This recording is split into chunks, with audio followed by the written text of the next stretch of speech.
சாவும் நேராமல் ரெண்டும் இல்லாமல் மண்ணில் வாழ்கின்றாய். பெண்மை கண்டாலே தாய்மை காண்கின்றாய்.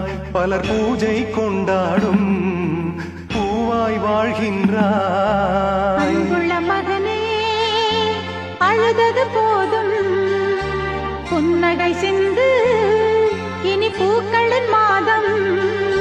கடவுளும் நீயும் ஒரு தாய் பிள்ளை, இருவரும் தனிமரம் தானே.